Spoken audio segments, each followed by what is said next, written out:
Doğduğumda ilk kişi gördüm, o da atam.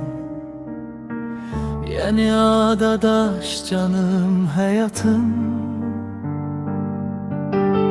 O beni bu yaşa kadar çattırdı. Beni korudun, hemişe yanımda oldun. Dünya yuvarlaktır, içinde insanlar yaşar. Gedin aktarın bütün dünyanı,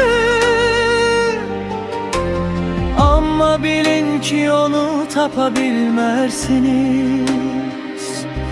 Benim atamı, tek varlığımı, çünkü tekti o bu dünyada.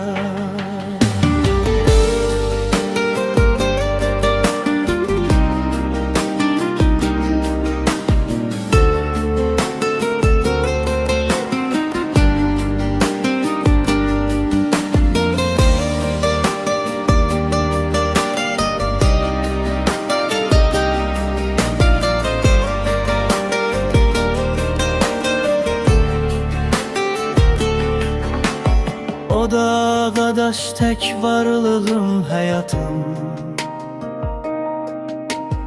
O benim hem dostum hem de atam.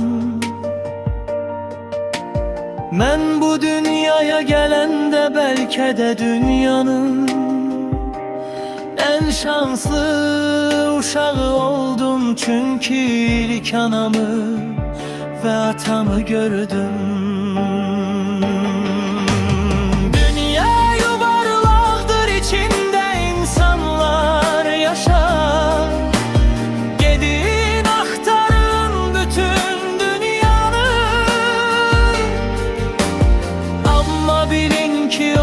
Tapabilmezsiniz benim atamı, tek varlığımı, çünkü tekti o bu dünyada. Dünya yuvarlaktır, içinde insanlar yaşar. Gedin aktarın bütün dünyanı, ama bilin ki onu tapabilmezsiniz. Benim atamı, tek varlığımı, çünkü tekti o bu dünyada.